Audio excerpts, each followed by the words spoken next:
그 교리가 이끄는 삶 315쪽에 보면은 그 표시가 있죠. 이제 교회와 국가 사이의 관계에 있어서 그 자유교회 제세례파는 좌파입니다. 이게 뭐냐면은 특히 이제 제세례파 같은 경우는 국가의 어떤 그러니까 국가에 대해서 굉장히 그 반감이 심해요.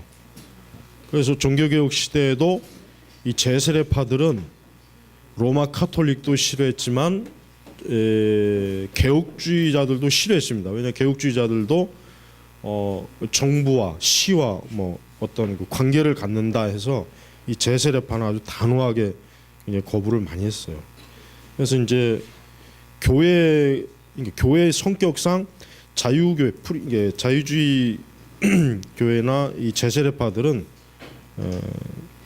정부에 대한 그러니까 이런 체제 이런 것을 아주 단호하게 좀 거부하고 싫어하고 아주 극단적으로 배척하는 그런 것입니다. 그런데 이제 개혁교회와 장로교회는 좀 중도적인 입장이죠. 그래서 국가는 교회와 유기적인 관계를 가져야 된다. 그래서 개혁교회나 장로교회는 전통적으로 국가를 배척하는 것도 아니고 그렇다고 해서 국가와 지나치게 손을 잡는 것도 아니면서도 그러면서도 어느 정도 이 국가와의 그 연계점을 추구하는 그런 형태예요. 우파 여기는 철저하게 국가 교회라고 보면 돼요. 그러니까 루터 교회, 성공회, 카톨릭, 그다음에 이 감리교가 지금 여기 이 칸에서는 지금 우파로 지금 분류가 돼 있는데 감리교가 사실은 초기에는 28세기에는 성공회에서 떨어져 나왔거든요. 그러니까 이제 웨슬레 같은 경우도 정부에 대해서 이렇게 막 반대하거나 그런 걸 웨슬레는 그런 걸 좋아하지 않았어요. 그리고 웨슬레 자신이 여전히 그 성공회에 대한 그 어떤 그 추종하는 그런 그 태도를 가지고 있었기 때문에 이 감리교, 그러니까 여기서 그래서 18세기라고 이렇게 가로를 치는 이유가 바로 그렇습니다. 그러니까 지금 현대 감리교는 우파에 넣기는 좀 그래요. 오히려 좌파에 들어가는 게 오히려 더 맞을 것 같습니다. 그래서 국가교회라고 하는 게 뭐냐면, 그러니까 카톨릭도 이제 우파에 속한 이유가 뭐냐면 철저하게 카톨릭은 이 세속 권력을 굉장히 추구합니다. 카톨릭은 이 세속 권력에 대한 그 야망과 집착이 무진장 강해요. 그러니까 지금도 현대 카톨릭을 보십시오. 그 바티칸 시가 이탈리아 안에서 독립된 국가잖아요. 독립된 국가라고요. 그래서 이탈리아의 그 영웅인 이탈리아의 그 독립 영웅이 누구죠? 가리발디인가? 그 사람이 이제 이탈리아에서 독립할 때 그 로마 카톨릭 바티칸을 그냥 싹 없애버리고 싶어했어요. 굉장히 없애버리고 싶어했는데 그게 이제 실현되지 못했고. 2차 대전에 그 무솔리니도 그 바티칸을 좀 어떻게 좀 저걸 정리 좀 하고 싶어 했는데 역시 그게 이루어지지 않았어요. 그 이유는 뭐냐면 바티칸이 히틀러와 무솔리니하고 정치적인 협약을 맺었기 때문에 히틀러하고 무솔리니가 그냥 살려준 거예요. 그냥 그래 그 안에서만 너희가 활동해라. 근데 그게 큰 실수였어요. 그때 그냥 싹 없애버렸다라면은 굉장히 그래도 좀 좋았을 텐데. 이제 루터 교회도 독일 같은 경우는 지난번에 얘기했지만 독일 같은 경우는 남부는 카톨릭이에요. 독일 이렇게 지도를 놓고 보면 남부가 카톨릭이고 북부가 루터 교회예요. 거의 이렇게 딱 나눠져요. 그래서 남부와 북부 사람들이 싫어해 서로. 그래서 북부 사람들은 남부 사람들을 싫어하고 마치 이제 우리나라가 그 이제 뭐 영남 사람하고 호남 사람하고 이제 좀 이렇게 사이가 좀 이렇게 있잖아요. 거의 그런 관계예요. 독일도. 그러니까 독일 같은 경우도 정부에서 종교세를 걷어갖고 루터 교회에다가 지원을 해줘요. 루터 교회에다가. 그래서 루터 자체가 종교개혁 당시에 정부, 그러니까 국가라고 하는 그 관계, 국가와의 관계를 굉장히 긴밀하게 그거를 요구했습니다. 그 이유는 뭐냐면 루터의 개혁이 이제 우리가 다음 시간에 이제 종교개혁 강의를 두 번째 하겠지만 종교 개혁자들의 그 개혁에 있어서 우리가 중요한 게 뭐냐면 루터 같은 경우는 만약에 그 당시 독일의 영주들이 루터를 보호하지 않았으면 루터의 개혁은 절대로 성공을 못했을 겁니다. 왜? 그 영주들이 루터가 뭐 예쁘거나 루터의 종교개혁 사상을 사실 좋아해서 지원했다기보다는 루터의 종교개혁 사상을 가만히 보니까 자기들이 로마 카톨릭에게서 벗어날 수 있는 그런 이론적, 종교적 그런 것을 뒷받침하는 거예요. 그러니까 영주들이 딱 벌써 루터를 보호해야 되겠다. 그래서 루터교는 아주 초기부터 이 정부, 국가의 권력하고 이게 너무나 긴밀하게 이게 맺어질 수밖에 없었던 거예요. 그나마 이제 칼빈 같은 경우는 그래도 좀 덜했죠. 칼빈은 이제 자기 그 프랑스에서 이제 개혁을 하지 못하고 칼빈은 이제 칼빈은 지금 제네바로 사실은 피난을 왔거든요. 그러니까 프랑스 정부하고 별로 관계가 없어요. 그러다 보니까 칼빈은 그렇게 국가에 대한 그 어떤 매이는 게 없었어요. 단 제네바시, 이제 칼빈이 제네바시의 그 시의회 목사로서 있다 보니까 어쩔 수 없이 이제 시의회의 그 권력하고 이게 이제 마찰이 있고 또 협력할 수밖에 없는 거예요. 그러다 보니까 이제 칼빈, 아까 여기 좀 중도라고 하는 이유가 어느 정도 칼빈도 그 당시 제네바 시 정부와 좀 어느 정도 이렇게 관계를 맺지 않으면은 개혁을 할 수가 없는 그런 상황이기 때문에 그 전통이 지금 내려오는 것입니다. 그리고 이제 성공회 같은 경우 여러분 성공의 역사를 뭐 아시겠죠? 여러분 그 영화 그 천일의 애니 있어요. 영화 그 영국 헨리 그 8세 그와 앤과의 그 관계, 그 영화가 옛날에 찍은 게 있고 몇 년 전에 또 다시 리메이크한 게 있어요. 근데 옛날에 찍은 게 훨씬 더 내용이 좋아요. 이 헨리 8세가 이 바람둥이거든요. 바람둥이고 수시로 막 그 여자를 바꾸고, 그리고 이제 제일 큰 문제가 이제 자기 아들을 이제 얻으려고 하는데 이게 제대로 안 되니까 나중에 이제 앤과도 이제 결혼했는데 아들을 못 낳고 자꾸 그러니까 이제 앤을 띄워버리려고 하는 그 과정, 그런 과정 중에 이제 카톨릭이 그 당시 이제 영국은 카톨릭의 그 영향권 안에 있었으니까 로마 카톨릭은 이혼을 금한단 말이에요. 이혼은 절대 안 된다. 그러니까 이제 이 헨리 8세가 그러면 뭐 이혼 안 시키면은 그럼 뭐 우린 독립하겠다. 그래가지고 영국 국교회를 만들고 자기가 교회 수장이 된 거예요. 그래서 지금도 영국 여왕은 영국 국교회 수장이에요. 형식적으로. 그래서 영국의 그 국교의 제일 큰 캔터베리 대주교를 임명할 때 영국 여왕이 임명을 합니다. 지금도 똑같아요. 그러니까 이 헨리 8세가 자기 이혼 안 시켜준다고 기분 나쁘다고 이제 카톨릭과 이제 절연을 한 것 보여요. 물론 참 그 목적은 참 세속적인데 그래도 하나님께서는 그걸 통해서 참 섭리하신 게 이제 합력간의 선을 이루신다고. 그래도 영국 국교회가 이제 나중에 나와서 거기서 누가 나옵니까? 청교도들이 나오잖아요. 그러니까 청교도들의 본적이 어디냐면 영국 성공회입니다. 예. 근데 이 청교도들은 좀 더 칼빈주의적 방식으로 개혁을 하자 이런 주의자고, 그다음에 이제 그렇지 않은 그 성공회주의자들은 말 그대로 전통적인 로마 천주교에 더 애착을 가는 천주교예요. 그래서 지금도 근데 지금 이제 역사 속에서 보면은 영국 천주교가 지금 보면은 거의 로마 카톨릭에 거의 뭐 그냥 접수가 된 거나 마찬가지고, 저기 우리 자리 앉아요. 예.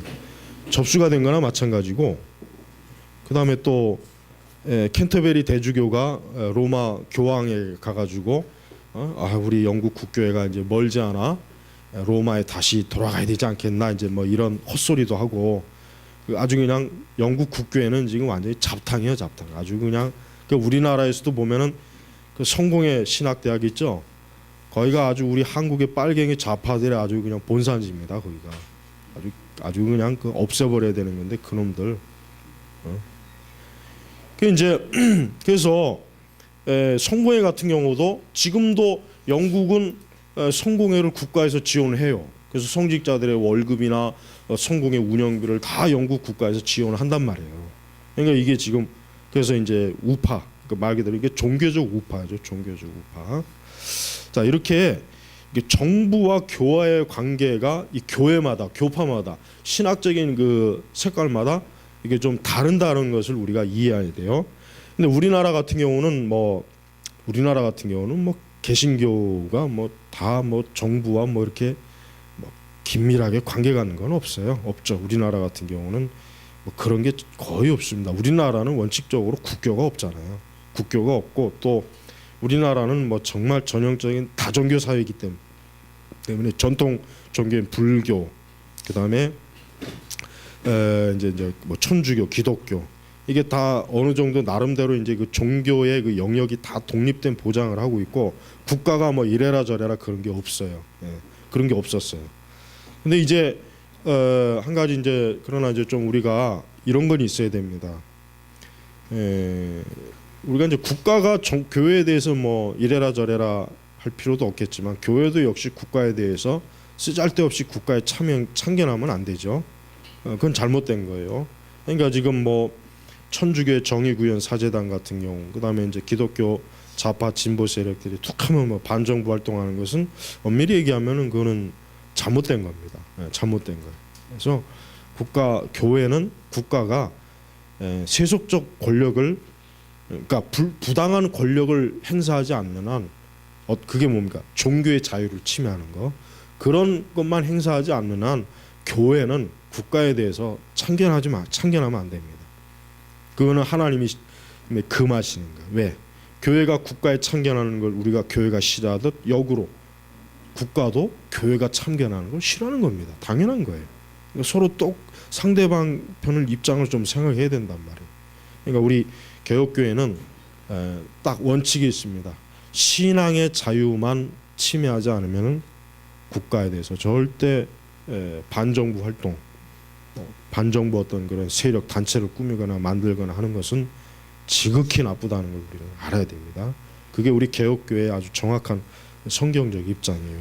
그러니까 거기에서 벗어나는 것은 잘못된 거예요. 거기서 벗어나가고 툭하면 여러분 이번에도 그 뭐 WCC 보면 알지만은 뭐 교회 진보 세력들이 뭐 가끔가다 성명 내는 거 보면 뭐 주한미군 철수, 주한미군하고 지들하고 뭔 상관입니까? 여러분 주한미군 철수하면 우리나라 어떻게 되는 줄 압니까? 우리나라 주식 저 하루아침에 다 무너져요. 네? 다 무너집니다. 외국 사람들이 우리나라 왜 투자합니까? 뭐 우리나라 가서 뭐 대단해서 투자한 줄 아세요? 주한미군이 있으니까, 미국 군대가 있으니까 적어도 이 나라에는 자기들이 투자해도 안전할 것 같으니까 투자를 하는 거지. 주한미군 철수해버리면 우리나라가 지금 뭐 제대로 설 수 있을 것 같아요? 그날로 당장 경제 팍 주저앉아요. 그러면 완전히 그냥 다 저 길거리에 다 하나 앉아야 돼. 다. 우리나라 뭐 자원이 있습니까? 뭐 땅덩어리가 넓습니까? 뭐 있습니까? 그렇다고 군사력이 뭐 큽니까? 뭐 경제력이 큽니까? 예?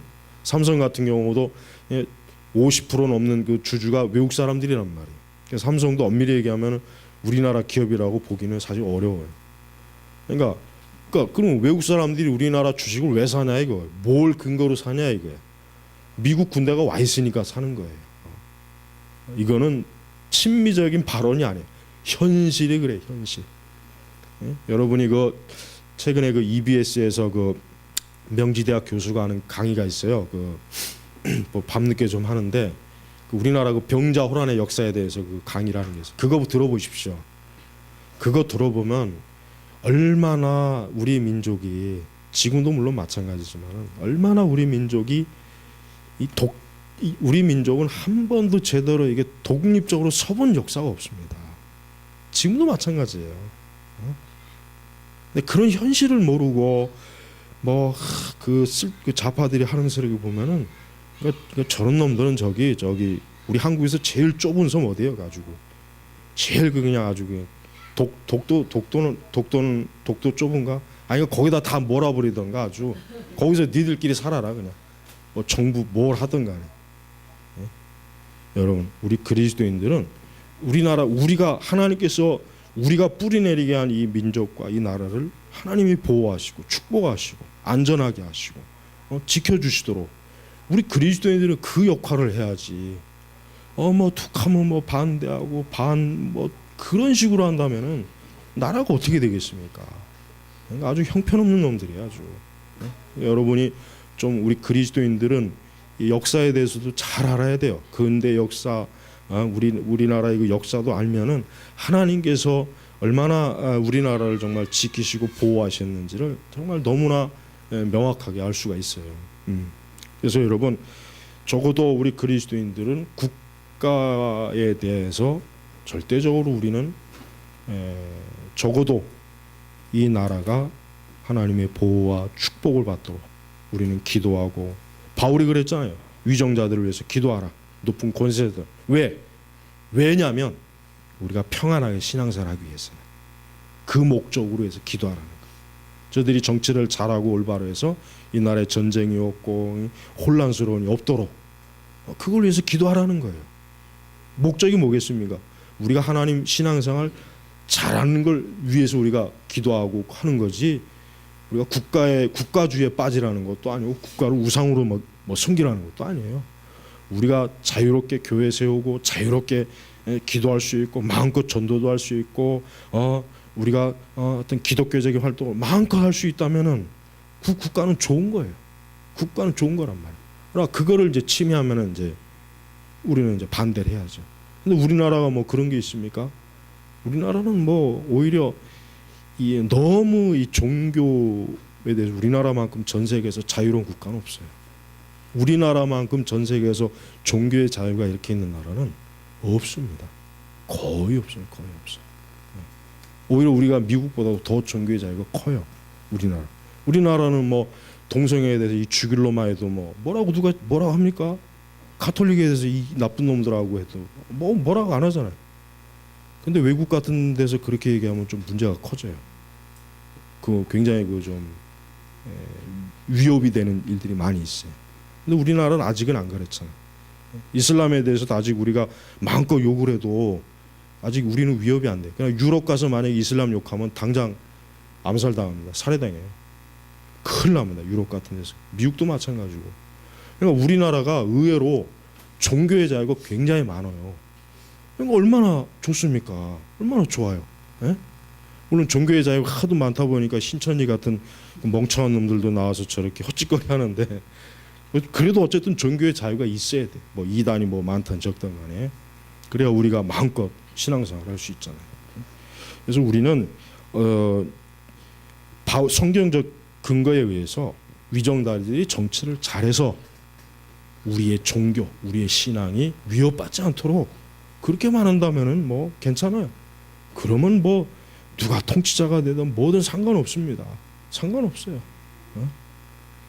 근데 기독교를 해롭게 하는 그 이데올로기, 이념을 가지고 있는 정치 지도자들이 그래서 정권을 잡으면 안 되는 거예요. 그들이 정권을 잡으면 뭡니까? 당장 교회에 대한 엄청난 다양한 방식의 교회를 해롭게 하는 그런 것들을 끌어들이니까, 그런 것들이 우리 지난 10년 동안 얼마나 많이 봤습니까? 그래서 하여튼 그런 걸 주의해야 됩니다. 자, 우리 학습 평가 문제로 들어가면은 다 그냥 알아서 하시고 그냥 바로 결혼과 이혼으로 가겠습니다. 결혼과 이혼으로 간다니까 좀 이상하네. 어제 저도 우리 뭐 외삼촌 뭐 큰 첫째가 뭐 이제 결혼한다고 해서 이제 한번 가봤는데, 지금 오늘날 교회도 이게 참 우리 신자들도 이혼 비율이 사실 꽤 있어요. 우리 신자들도 드러나지 않아서 그렇지 사실 꽤 많이 있습니다. 그래서 이 결혼과 이혼이라고 하는 게 참 굉장히 또 실제적으로 우리에게 중요한 문제거든요. 자, 어제도 이제 창세기 아직 창세기 강의하다가 그걸 안 했구나. 아직 그건 좀 2장 3장으로 나야겠구나. 결혼은 하나님이 정한 제도입니다. 결혼은 사람이 만든 게 아니에요. 결혼이라는 건 절대로 이거는 인간이 어떤 문화적인 현상에서 이게 만든 게 아닙니다. 결혼은 하나님이 만드신 거예요. 결혼은. 예. 그리고 그래서 이 결혼에 대해서 우리 그리스도인들이 잘 배우고 알아야 됩니다. 왜 그러냐면 지금 우리 시대는 결혼에 대한 것 관념이나 이런 것 중에 이 세속적인 그런 그러니까 그리스도인들이 교회를 다니고 하나님을 믿는다고 하면서도 이상하게 결혼관 가만히 보면은 굉장히 세속적이에요. 굉장히 인본주의적이에요. 제가 전에도 얘기했죠. 그리스도인들이 결혼 상대자를 구하는데 그리스도인들이라고 해도 똑같아요. 어떤 외적인 걸 가장 우선적으로 봐요. 근데 그건 아니란 말이에요. 그건 어떤 식으로도 아니거든요. 그리스도인들은 제일 먼저 결혼을 볼 때 어떻게 됩니까? 영적인 걸 우선 제일 먼저 봐야 돼요. 그죠? 영적인 거. 이 사람이 온전한 그리스도인인가? 올바른 신앙을 가지고 있는가?